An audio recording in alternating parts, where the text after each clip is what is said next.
Okay, Merry Christmas everyone.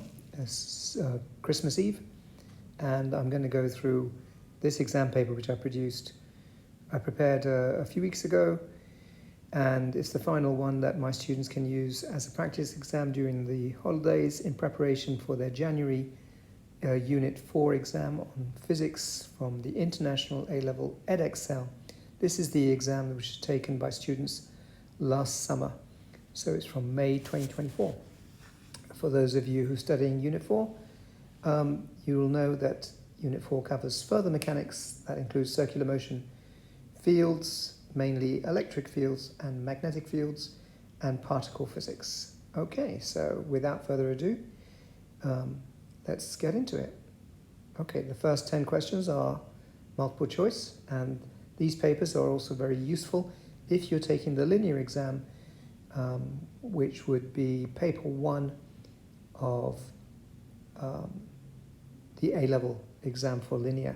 And it covers more or less the same things. The difference is for the linear, you may also get some questions from Unit 1 and Unit 2 content from Year 12. Okay, so question 1. Which of the following is an SI base unit? Well, this is just a knowledge question. The only base unit listed is ampere or amp, and that's just a knowledge question. And you can work out with the help of my equations why the others are not base units. So you need to know what the base units are for the exams. That's a nice, easy question to start with. Question 2, it states a moving particle, P, decays. After the decay, there are two particles, particle Q and particle R. The diagram shows the momentum of particle Q and the momentum of particle R. So obviously, you can, if it's a particle that's decaying, that you can work out that the particle came from above Q and R on the page. Okay, so what do they want you to do? They're asking now, which of the following A, B, C, or D is a correct vector diagram, yeah, showing the momentum of particle P before. So P becomes Q and R. So obviously, you should be able to just work out from common sense that P should have probably come from up here. That would be P, yeah? So P must come from there. But how do you do it? So which of the following is correct as a vector diagram showing the momentum of P? So P becomes Q and R. In other words, Q plus R must be the momentum after. So the momentum after is Q and R. These two together must add up to P, okay? Because momentum must be conserved. So to add vectors, you just take, for example, the Q and add it to the end of R. So we're looking for R and Q. For example, this one, R and Q are added together, but then the direction of P is incorrect. Yeah, if it starts here, then it should finish here. Okay, so the direction is wrong, and that could trick some students. Over here, they're not adding vectors at all.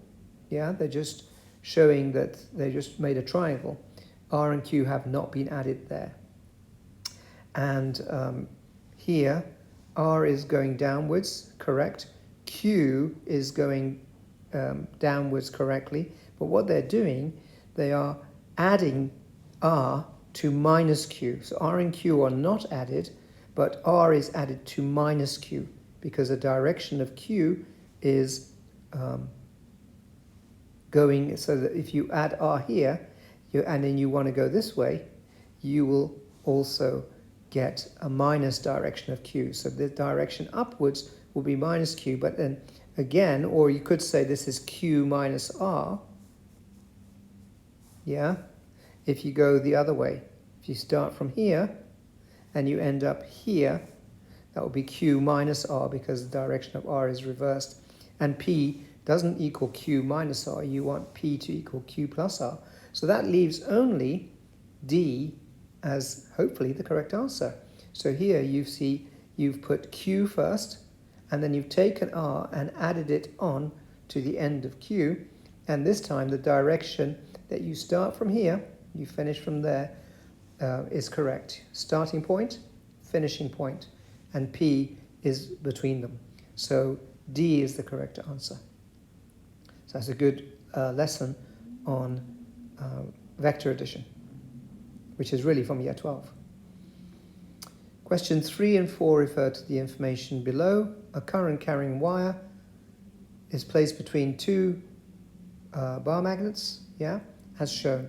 The bar magnets are attracting each other, so you should know which direction the field is going. So automatically the field direction is from north to south. So the green arrows are the field direction, and you're going to have to use Fleming's left-hand rule.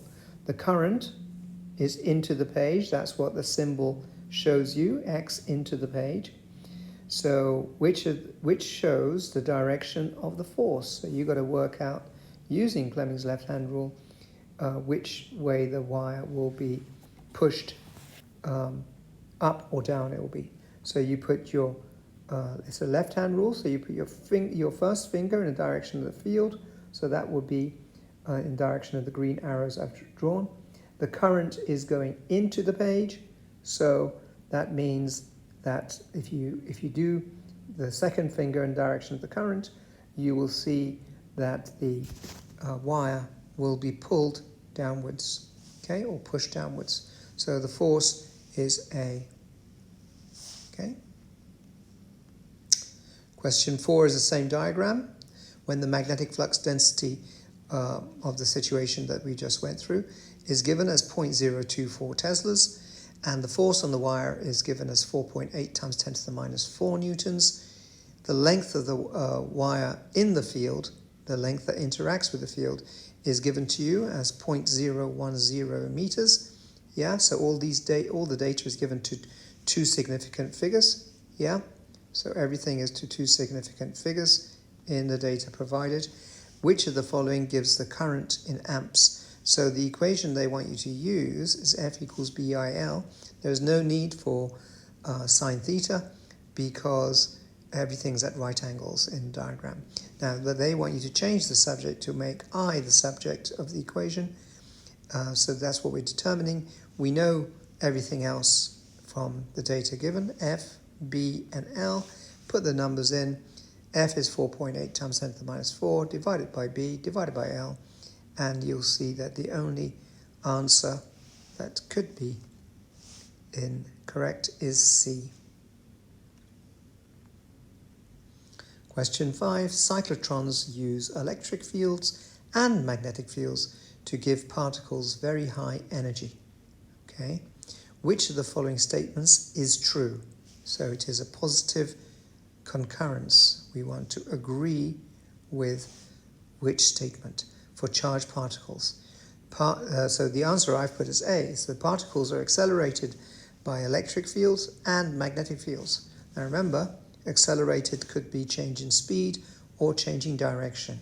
In reality, they change speed because of the electric field, yeah, and then the magnetic field accelerates them in terms of changing the direction of the particle in a circular sense. Why is B not right? The particles follow circular paths of constant radius.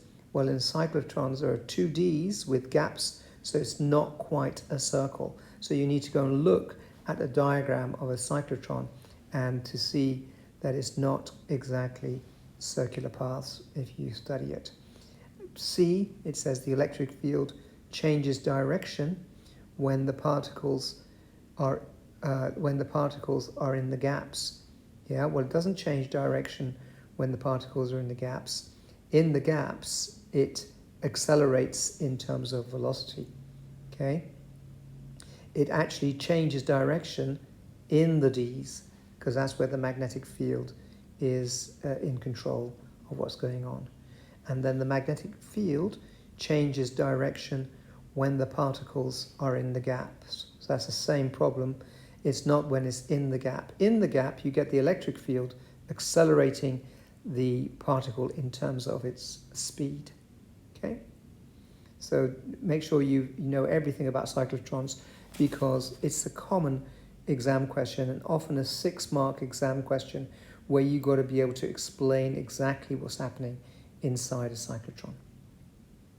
Question 6 reads as follows. A capacitor of capacitance C is charged to a potential difference of V0. So the V0 is given as your maximum voltage. The capacitor then discharges through a resistor of resistance R. Yeah, so you automatically know that a time constant is the capacitance times the resistance. After time t, the potential difference across the capacitor is V. The equation for linking everything in a discharge is V equals V0, which was the maximum potential, e to the minus t over CR. So this is a logarithmic relationship. Which of the following gives the time constant for this equation? So you've got to change this to make CR the subject of the equation. So first of all, I've done it like this. V over V0 as a fraction. Yeah, that leaves the logarithmic component on the right-hand side. Then you take logs, that gets rid of the E in here. So by taking logs of each side, and once you take natural logs, the natural log of the ratio of the two voltages, yeah, is on the left-hand side. And by eliminating E by taking logs, you then get minus t over CR.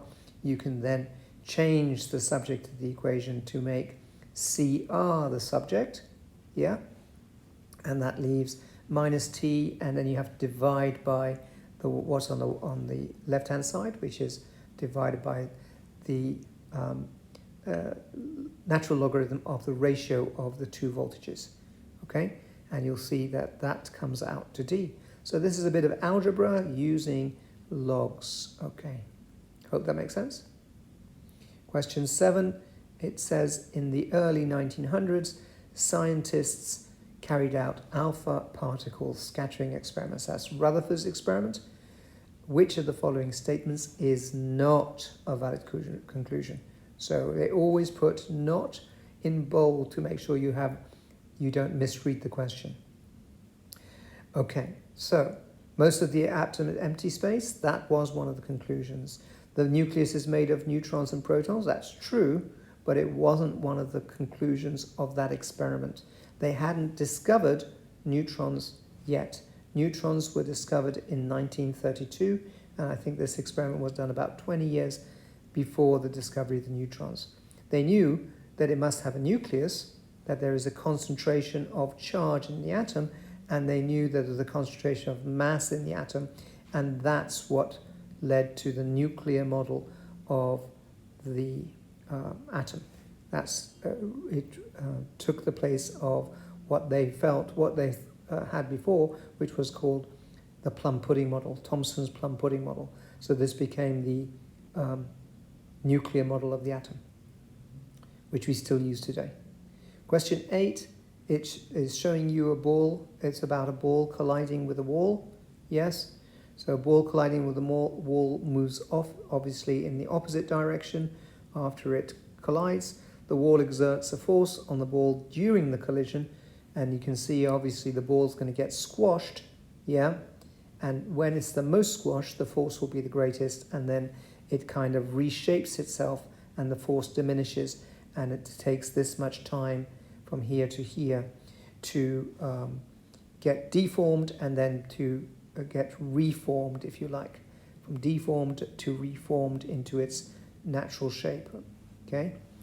So that's the elastic effect. Which of the following is given by the area under the graph? Well, if you multiply force by time, you get impulse. And you know that impulse is a change of momentum. So basically that will just take you to the answer, which is C, change in momentum. Yeah? And this is actually a product or an expression of Newton's second law. Question 9 and 10 refer to the information given here. Okay? A proton moving in a straight line with a speed v enters a magnetic field. The magnetic field is perpendicular to the direction of motion of the proton. Okay, so the proton moving is a bit like a current, and it's a bit like Fleming's left-hand rule. It's going to get a sideways force on it. The proton follows a circular path, yeah, of radius r in the magnetic field. Okay, well, this is the equation which is given to you on the equation sheet, that the radius of the circular path created by the momentum of the proton, P, is dependent on the magnetic field strength. Obviously, the bigger the magnetic field strength, the smaller the radius. They're inversely proportional, because obviously a bigger magnetic field strength will be able to turn it more quickly. Yeah, and obviously the bigger the charge on the particle, the more it will interact with the magnetic field. So the radius of curvature is inversely proportional to the magnetic field strength and inversely proportional to the charge of the particle, and is directly proportional to the momentum, which is the mass times the velocity. Okay, so now what do they want you to do? They're saying the path of the proton decreases in radius. Okay, which of the following is a reason why the radius decreases? So we want r to go down. Okay, so the only way that r can go down, we have to work out from the answer. If the kinetic energy of the particle decreases, yeah, it'll get slower, so momentum will go down because v goes down, so it's coming over here. If the momentum goes down, the velocity goes down, and therefore the r will be directly proportional to the velocity decreasing. It'll be, in other words, a slower particle is easier to deflect, so the radius of curvature r will decrease. If the magnetic flux density decreases, well, that would mean that it won't turn so quickly. R will increase, yeah, because they're inversely related, as I explained. And then it says the mass of the proton increases. Well, I don't know how the mass of a proton is going to increase. Well, if the mass goes up, m goes up, that means r should go up. So all B, C, and D are related to the momentum, mass, and increasing radius of curvature. If the momentum increases, again, mv will increase. If p goes up, r will go up. So B, C, and D will make r go up. Only A will make r go down. Okay? So just make sure we don't confuse all this with all of these underlinings. Okay? So we just want r to go down. All right, final question of the multiple choice. An alpha particle also moving in a straight line with the same speed, v, as the proton, they mean, enters the same magnetic field, so B doesn't change. Speed doesn't change, but obviously the mass is going to be 4 times as big, yeah, as the proton. The mass of the alpha is 4 times the mass of the proton. So the alpha particle follows a circular path, also in a magnetic field. Which of the following is the initial radius of the path? Okay, so the mass is 4 times, the charge is 2 times, so the mass increases 4 times, and the magnetic field doesn't. This should say the charge. I meant to put the Q increases 2 times, so that should be Q, not B. And the Q increases 2 times, so obviously the mass to charge ratio is going to be double because the mass is increasing. And if you look at the equation above, this equation, B doesn't change. Momentum goes up 4 times because the mass goes up 4 times, so 4 increase on the top of the fraction, and the charge increases 2 times, so it's going to be 4 mv, 2 bq, so it's going to be double, yeah, the radius. So the ratio will be doubled, okay? If the ratio is doubled, then the answer is B, okay? All right, well, I hope you found that useful. I know some of you have been asking questions about the previous Unit 4 papers I've put on there. Hopefully you've seen that I've responded to your questions. And if you found this useful, like and share it with your friends if they're doing the same exam.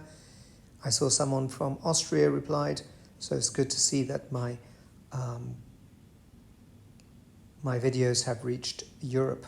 Okay, I'm based in Dubai, so this was the only equation we used for the multiple choice, really. Although, no, we also used this equation.